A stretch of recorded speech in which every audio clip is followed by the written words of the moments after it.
Hello, everyone, and welcome back to the Humbling Reality Podcast. I'm Haley. And I'm Meredith. And today is the long-awaited day for some, maybe. We're going to be talking about To Kill a Mockingbird. Yes, the book, not the movie version. Although I feel like the movie version would have been better. I realized it mainly focused on the trial. The movie version, yeah. Oh, well, okay, let's get into it, Haley. Okay. The question you just asked me before this, why were the first 10 chapters necessary? They weren't. They weren't. They just simply, like, it was setting so much context. It was like one chapter all about small town Alabama. One chapter about summers with Dill. Mind you, it was like 4 summers. And it was just like, we did the same thing the next summer and the next summer. Okay, so we get it. You did the same thing for 4 summers. Just tell me what you did the summer before. And then it was like, oh, Jim went and touched Boo Radley's door. And apparently he didn't live it down for the next 13 chapters because they kept referring back to it. Just say it once. Just say it happened once.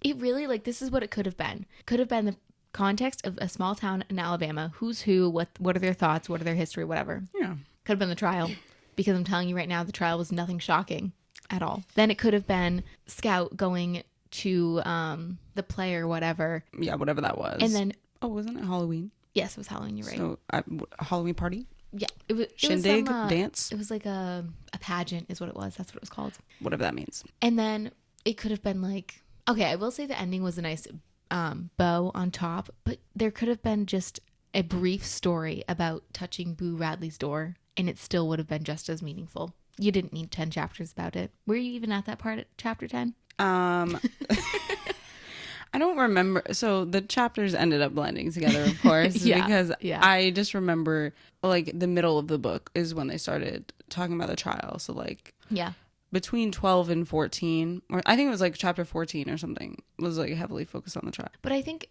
still, if they just in the beginning talked about small town Alabama, and then they talked about all the people, and then if they talked about Boo Radley and they told a story like, oh, one time Jim touched his door and it was blah blah blah, like this whole big thing, and then you got into the trial and then Scout was saved, which, okay, what is this about? Is this about Tom Robinson or is it about Boo Radley? Because why was it meaningful to have Tom Robinson there? It wasn't. So this is a problem I have with many canonized books that we read as children. You're saying it so... None of them were positive. There always needed to be struggle, death, sadness, despair.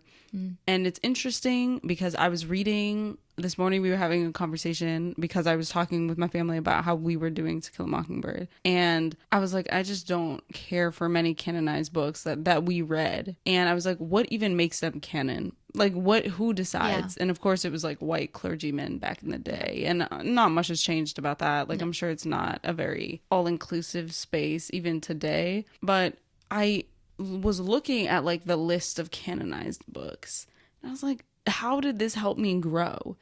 And the whole point of these books is that they're supposed to help you develop as like into thinkers. And I was like, now that if I really think about it, To Kill a Mockingbird didn't provide me really with anything that history class wasn't providing me with. Agreed. If you wanted me to think critically about injustice, I'm sorry, but a book written by a white woman dated back in, what was it, the early 1900s? I think so, yeah.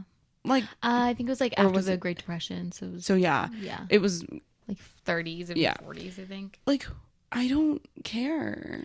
It's not meaningful. It's just, first of all, it didn't stick with me when I was a kid.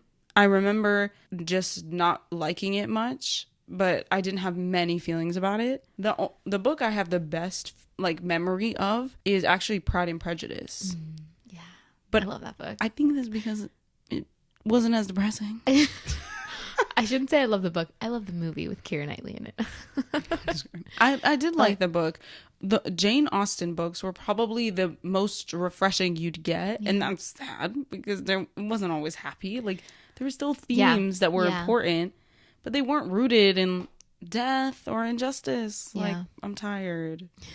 What I think she was trying to do through the scenes of the trial was to like add tension. That's what I meant. Yes. Sorry. To add tension into it, even though like maybe I didn't know in 6th grade, but Wait, you read it in... We talked about this. You read it in 6th grade? I read it in 7th grade. I still think I read it in 6th grade because I feel like but I could have read it regardless. I was too young. Yeah, sorry. It doesn't matter. I was too young. But even like in adding the tension, like I think that was kudos. However, as an adult reading it, I'm like, well, no offense, we knew Tom Robinson wasn't gonna make it. It was obvious. Laughing, but no. It was obvious from the beginning. Because it's a small town in Alabama in the 1930s. Which is maybe why they harped on it so much. Why she harped on it so much as a writer, in building like what the town was. But to me, it didn't. Let's put it this way: what element did it really bring to the story by putting Tom Robinson in focus only as an innocent Black man accused of rape? What I mean by that is, could you tell the story like in its entirety without putting Tom Robinson ever at the focus? If you had just explained what happened at the trial, and if you had just been like, hey, if Tom Robinson had never become a character that we were supposed to care about at any point, or his wife, if they had simply explained what the trial was and then focused on like the aftermath, I don't know if I would have lost much, because as a reader, all it really does is like, we knew the inevitable was coming. So like, did I think he was gonna live? No. I forgot he died. Oh my God.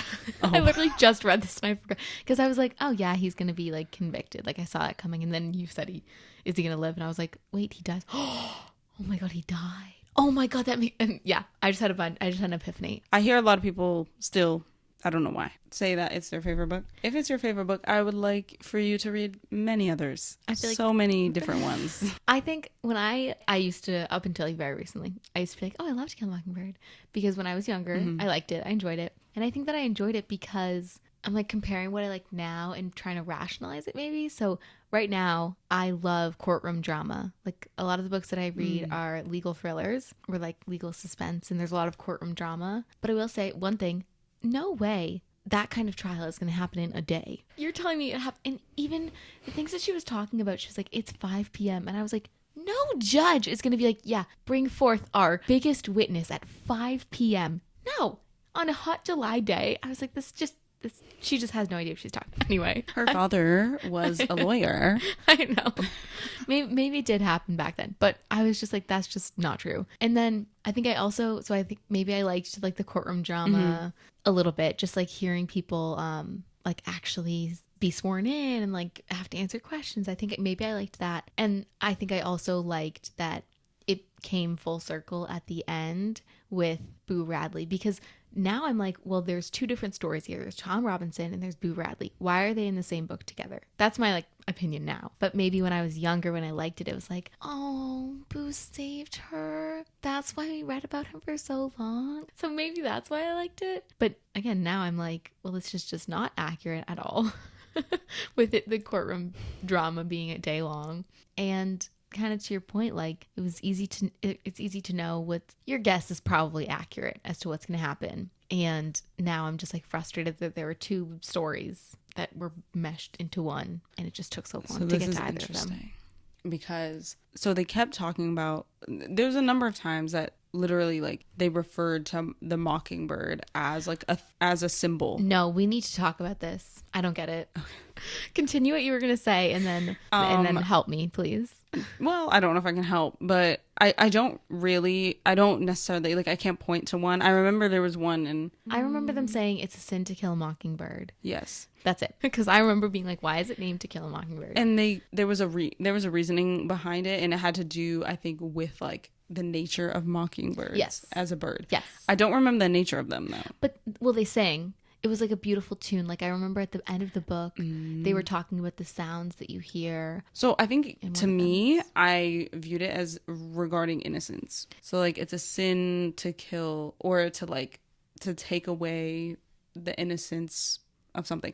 Now, mind you, there is definitely an analysis that is outside of this. This is not the actual analysis. We'll take our guesses and then I want to look it up. Okay. Yeah. You can, I mean, SparkNotes is right there. There's no reason to think Boo Radley is dead, but they thought he was dead for so long. Yeah. There's no reason to think that he is like some crazy man inside there either, except for from legend. Yeah. And so Just the kid's everyone in this imagination. town, for the most part, just operates on like their own assumptions of everything. And they always think they're correct. And Yes. it's completely rooted in, most of the time, some form of like prejudice, classism, just arrogance for the most part. And it just permeates the entire thing, which once again, if as a theme is a fine theme, but it's also like I can name other books with those said themes, and I can also name books that I think are better with those themes. Yeah. But hey, Apparently we're supposed to read it. Apparently it's a book we have to read. it was fine. They were so young. Like, Scout was a child, Yeah. dude. I kept Yeah. having to remind myself. I was like, wait, Scout is 7? And she's like, Then the amount of times the N-word was in there, yeah. could have done without it. It didn't impact the meaning of it at all. It didn't change much. No. The only time it had an impact was when those, like, half the people in town, I guess, called him an N-word lover, Atticus an N-word lover. Yeah. That had like somewhat of an impact, but I also don't know if it needed to be written. Maybe, you know, We'll never know sign what of her the times. She what was a her white woman. intention was. Yeah. A white woman writing a progressive book with the N-word in it, probably like 500. What can we expect A from book her? highlighting ignorance and on a large scale, and yet you can Yeah. only be so progressive in your writing.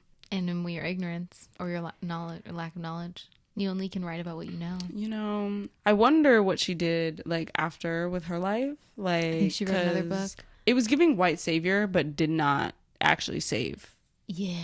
Yeah. Failed white savior. Because I remember Scout finding out that, I forget how she found out, but she found out that he was assigned to Yes, the Atticus. The judge assigned And she Atticus was the like- case instead of the public defender. And she was like, oh, so my daddy didn't have a choice. Well, that's okay then. And so she was kind of being like, oh, he is not who I think he is. Like, he's not this bad person I think he is. He's just doing his job. And so it's like, it wasn't savior because he was forced to do it. And like you said, he didn't. I don't think Atticus really wanted to do it. No. He knew what the implications were going to be. Yeah. I will say Atticus was my favorite character in the whole book. I think I like he's- Miss Maudie. Miss Maudie Atkins. I listened to it, the audiobook, and the person was from Alabama. So okay. the accents were fun Yes. to listen to. Um, Miss Maudie Atkins. I liked Atticus. I also thought he was extremely naive for Really? a man who has seen many things in life. There was no reason for him to think that Bob Ewell was above hurting him and his family. Yeah. There was yeah. no reason at all for him to perceive Bob Ewell as anything less than an immediate extreme threat. And even to himself, he was like, oh no, Bob Ewell, like, he's not gonna hurt me. And I was like, I was like, his daughter. excuse me. I mean, speculation, but No, it's not. It was a heavily implied. Like, there's absolutely no reason for you to put your entire family at risk just because you think Bob Ewell wouldn't dare. Yes, he would. That man is. what would he have done differently? What would you like? He's not going to move out of, where are they? Mobile? Macomb. That is correct. 1933 to 1935. We were pretty good. Yeah, I figured. Actually, when you said that, I was like, I think it was the 1930s. But once again, who cares? You know? I mean, listen, racist tensions. I hated that conversation about like the jury was out longer than they usually would be, which means we're making progress. I was like, oh my God, thank God. Oh, now they're just going to, now it'll take them longer to sentence him to death. Woo! Like, the fudge. I'm sorry, but I don't care. I think they need to have, like, if people, I'm assuming people are still going to keep reading this book in school. Yeah. But I think if they do, they need to tie it in with like current events and like current ideas and like maybe thinking about why these ideas are problematic and thinking about, like we talked about last episode, why these people believed that they were right and why they had this like herd mentality. And I don't know, I think personally I'm like interested in like herd mentality and like, Yeah. I mean, everything's sociological. yeah, but also, It's also I think it's systemic. also, yeah, think like talking about having the conversations about, Yes. I understand where you're going with this. I think we need to just scrap some of the books we read. I have. okay, so it sounds like we need to come up with a new history curriculum and a new English curriculum. Yes. Okay. But more Math more is specifically, okay for right now. How many books of Shakespeare are canonized? Like all of Probably them. Yeah. Most of his plays are widely read across schools. Did you need to read like 6 of them to get the gist of what he was trying to portray? No. We read every tragedy. Like, who cares? Once you read, I'm not saying once you read one, you read them all, but his themes are like relatively similar in the books. So, I keep calling them books. They're plays, but we read them as books. Yeah. So, sorry. Why are there so many of the same authors writing with the same general themes on a list of the one I was looking at? There was like, I don't know, 40 books. And I was like, why is Shakespeare on here 3 times? Why is Jane Austen on here twice? Like, there are so many other authors that wrote books that I think would actually be beneficial if you want so desperately for them to be like historically accurate but fiction. People write those too. I think they just need to be more modernized. Name a book that we read that was written post 1940. No. Or like maybe Great Gatsby was the last. Yeah, that was probably the 50s, right? We need to revamp. Yeah. We need to restart.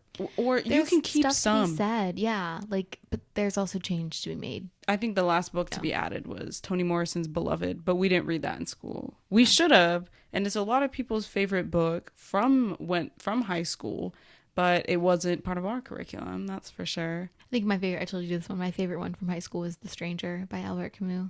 You did say that. I wonder if it was our favorite because it shied away from it, like it provided something that we weren't used to, or I think it was also mature. It was also shorter. Yeah. I think there's many things that go into it, but like in a period of time where you read Atlas Shrugged. I think for me, I loved maybe we'll cover this. I don't know. But if you haven't read it, I haven't read it in so long. But spoiler, when he kills someone, I'm like, what? I was just like so taken aback. It was like the first plot twist kind of thing. I'll be honest, I don't remember the book much. It was really mature because he's like, his mother's dying and he's falling in love, but he like reluctantly is falling in love. Like it's more so he just like wants someone to keep around. Like he's not actually in love with her. And then he goes and kills someone. And it's just like so strange. The Stranger is strange. I don't know. It was just like a murder mystery. And I love murder mysteries. So I was like, what? I can see that. I can understand that. That's my assumption. Like I said, I haven't read it in years. So I haven't gone back to any of these books, to be frank with you. Oh, yeah, no. Except for, well, now, I guess.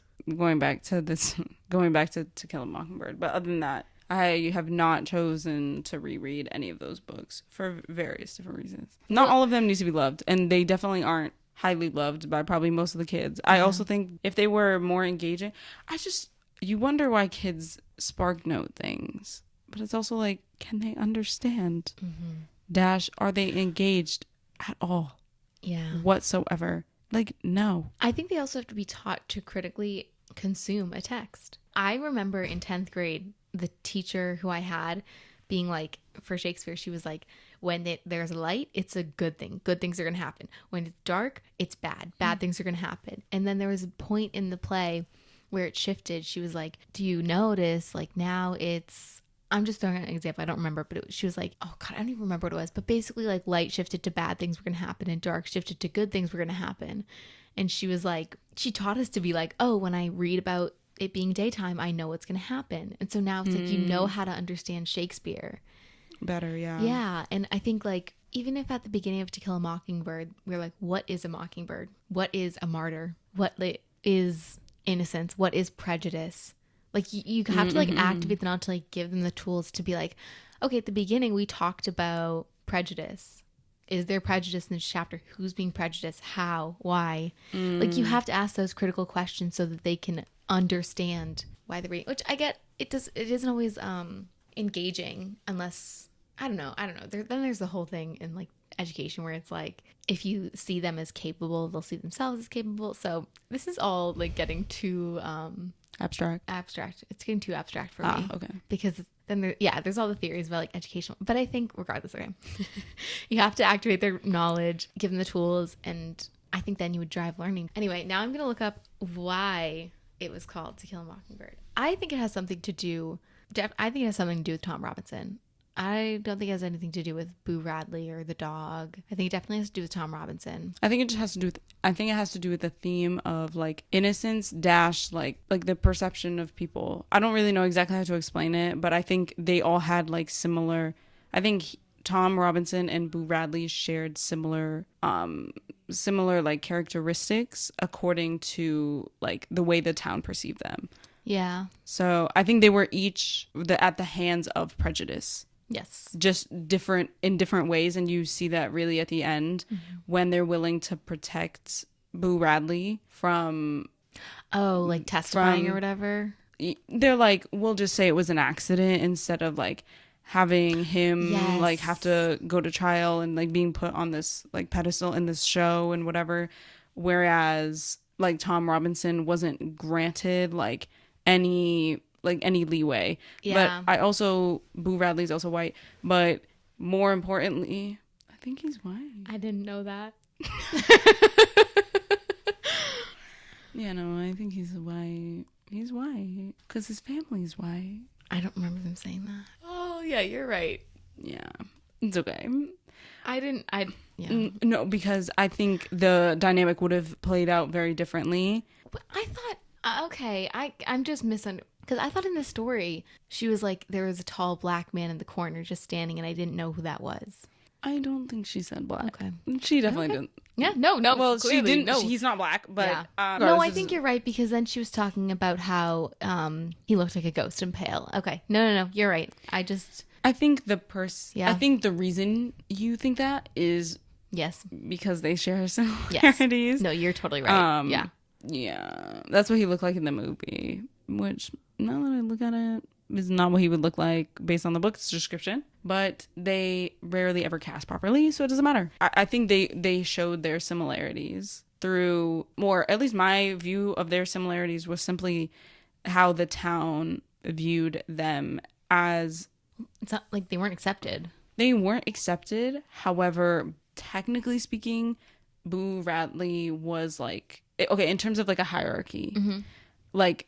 Tom Robinson, and they touched on this, or if they didn't touch on it, that's what I got from it, is Tom Robinson was at the bottom, like the bottom of the food chain. And you could see it because Bob Ewell was like the laugh of the town. Like they were the outlaws. They didn't send their kids to school, except for like apparently the first day of school. Didn't know you were allowed to do that, but whatever. They just didn't police him very much. They let him shoot like outside of shooting season to get food for his kids. Like, God, you listen really well. Who even puts who cooks? But whatever. Oh, Mayella. Yeah, she cooks. My bad. Sorry.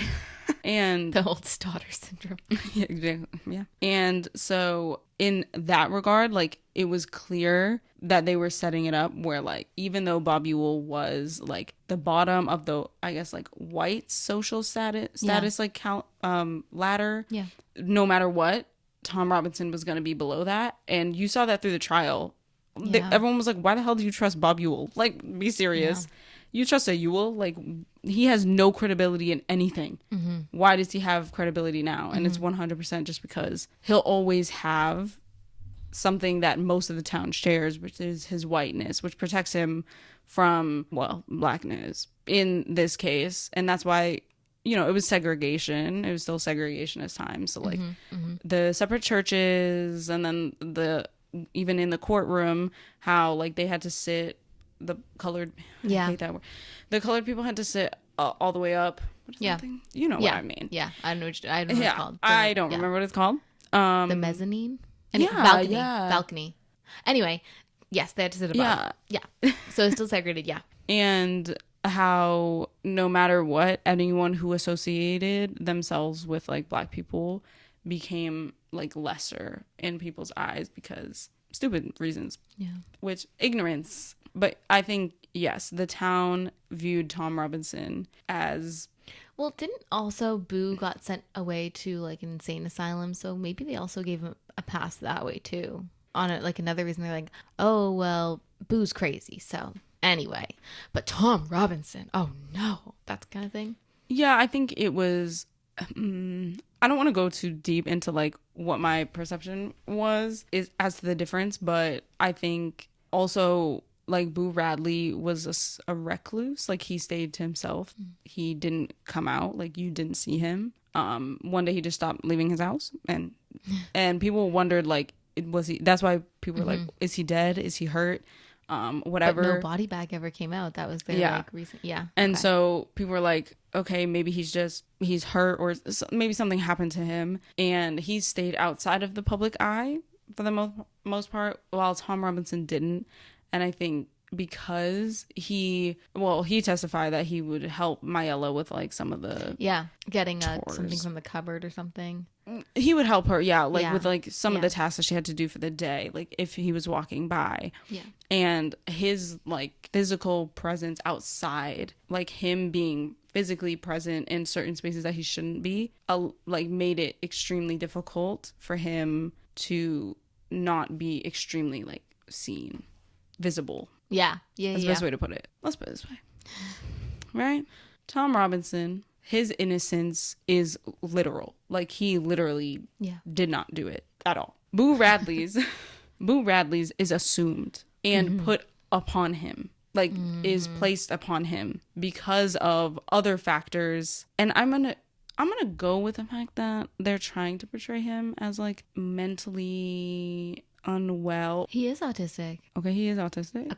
Based on this, according to encompass.eku.edu. So if that is the case, so that would suggest that like his innocence is placed upon him because of factors that contribute to like why he acts the way he does. AKA, once again, going back to the innocence, I think he has the innocence of a child. Like they view him as someone who does not literally know better, whereas Tom Robinson is literally innocent. And so the song, that's why I think they're both mockingbirds in different ways, is that I think the theme to me, once again to me, I'm not talking about Spark Notes, whoever read it, whatever. You do a really good job, Haley. I do. The mockingbird theme to me meant like you don't want to kill the tune of a mockingbird because it's pretty and it's sweet and it's like innocent. Yes. And they're both in different ways perceived as either the audience as innocent, or by other people they are able to be innocent because of actions that they'll take. And unfortunately, you see, while they're both technically, through the novel, becomes clear that they're like good people or that they are no threat, literally, they have completely different outcomes because that whiteness factor. Yeah. And how far prejudice will go. Because you'll see Bob Ewell, for some reason, was able to stalk Mr. Robinson's wife. Oh, yes. After he died. Yeah. And we don't know who went to the judge's house and did it, but it's assumed that it was Bob Ewell. Bob Ewell's basically stalking them children, and he was able to get away with it. Why? Because he's still above certain members and certain classes or not classes, certain, it's a racial hierarchy versus like class hierarchy. That's enough for me. Meredith. Well, anything we didn't touch on? No, honestly, I was just going to say What is the definition of a mockingbird in this case? Well, I googled why is it titled To Kill a Mockingbird, and it says the novel's title comes from a conversation between Atticus and Scout, stating that it's a sin to kill a mockingbird because they simply sing their song and never harm others. And innocence. Yes. Yeah. Something you said too, I feel like that in the trial we learned about this, but when Tom Robinson was on the stand, he just talked about how he keeps to himself and he just offers help, when he can, when he's on his way home from work, which I think goes to they're simply just being helpful and not harming someone. And then it says the mockingbird is used as a symbol for Tom Robinson, who was innocent and never hurt anyone, yet was shot dead. Yeah. So literally everything you said. And more. I guess that's like the hyperrealism aspect, is that like tragedy exists regardless. Like there's nothing you can do. It was inevitable, basically. There's a point. Like there was tension created through the trial, but it was only tension. It was only tense for the reader because it wasn't actually like no one there, including Atticus, thought for even a second that the jury would come back with anything other than guilty. Yeah. Except what was that kid? The Cunningham. Yeah. The Cunningham man who said like, actually, I think he should be acquitted. He was one of the 12 jury people.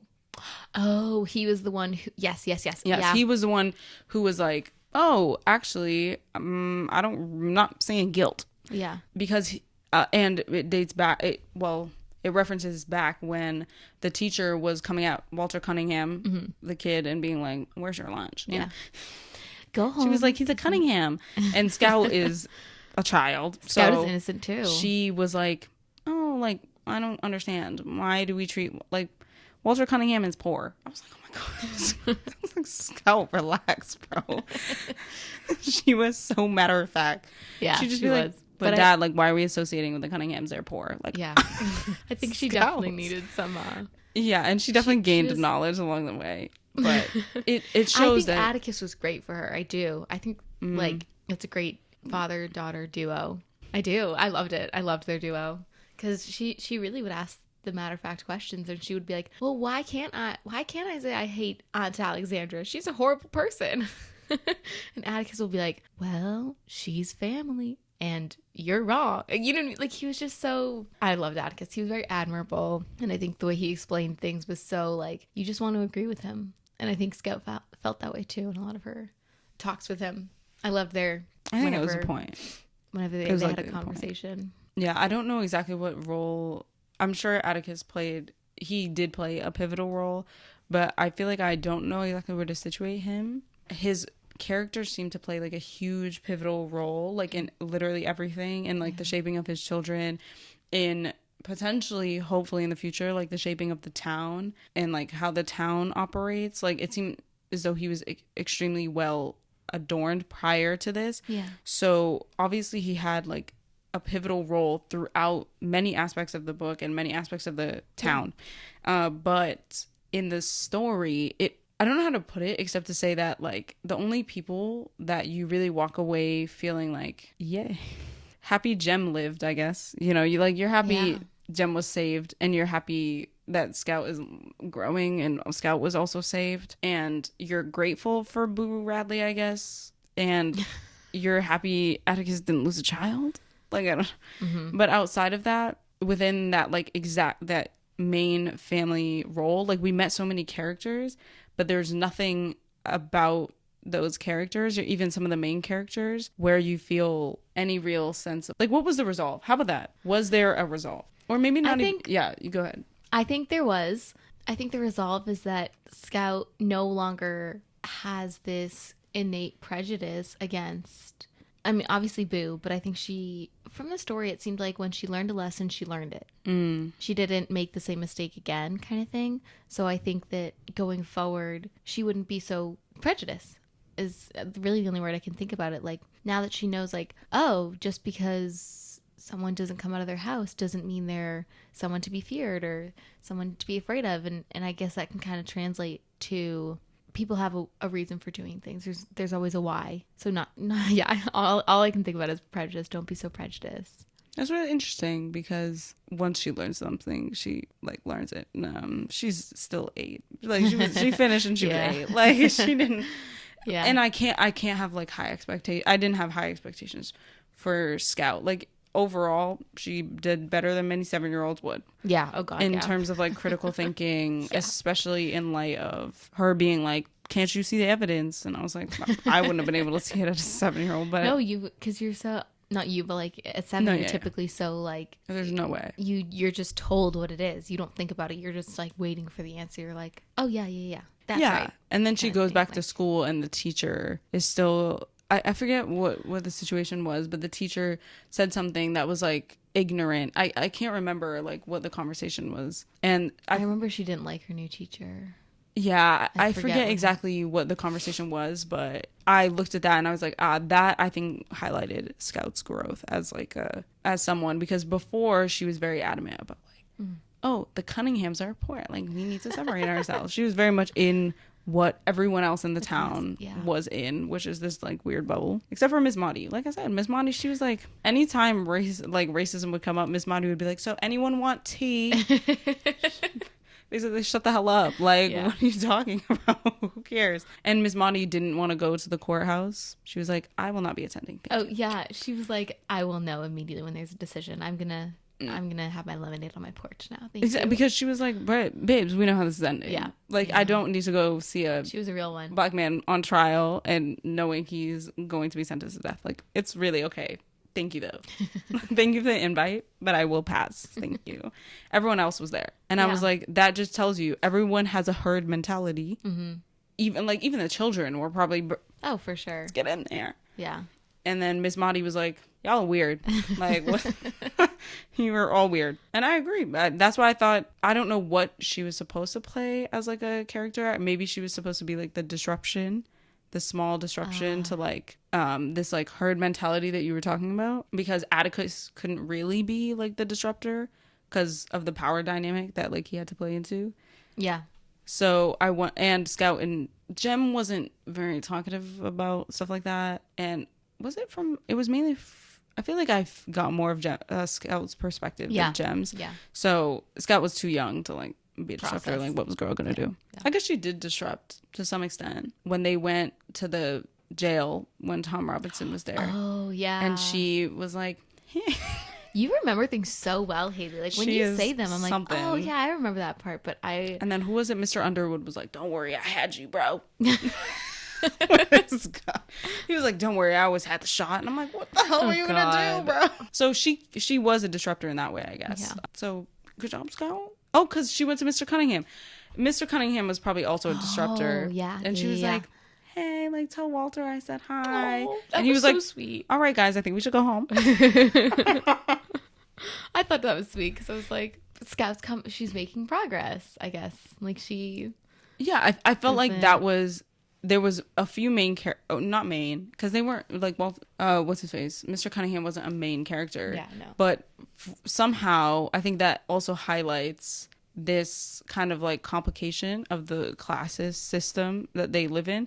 Because while they were poor, or maybe that was supposed to be a highlight, is that they're poor, and because other people treat them as the bottom of the barrel, when someone who's at the bottom of the barrel in a different category, because Tom Robinson's black, he is most willing to listen and to actually think critically and to do what's morally right, because he is used to that treatment. He is used to treatment as similar as you can get, because he's not black. Yeah.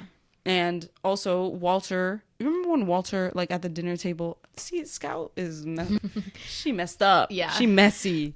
When he was like, can I have serum? Yeah. And she was like, why would you, like, Scout, relax. She just didn't know. But there's probably things he's not used to. Yeah. Yeah. And so they value so much more. And that's probably a social commentary on like how people are how people are extremely arrogant and think they know better, but in reality those at the bottom rung of society, or this society, are actually like maybe the ones with the most critical thinking skills. Haley, that was very well said. I think that's a good note to end on. Some woman's gonna be like, that's not how I read it. Like, okay. Harper Lee was like, that's not what Harper Lee's like, that's actually not what I meant. Actually, you're supposed to dislike the Cunninghams. Like, well, I didn't. Sorry. I actually thought the interaction with Scout was actually quite charming and hilarious. So, okay, we touched on a lot today. Next week, we're going to get into 1984. We'll see how we're going to try to tie them together with like themes, but we talked about a lot today. Whiteness. We talked about that a lot. Whiteness, innocence. Prejudice was another one we just talked about a lot. Systemic. So I think everything in 1984 harps on the systemic and like herd mentality aspect. Yeah. So we'll get into that next week. If you want to join us in what we're talking about, we're doing audiobooks. You can rent an audiobook from your local library. I promise you they have them on YouTube. Oh, yeah, that's what we're doing. We're not doing the library because the library one wasn't complete. So we're doing it on YouTube. I think it's like 13 hours long. So it's like 11 or 13. Anyway, we hope you guys have a great rest of your week. And we'll talk to you next week. Okay? Bye. Bye.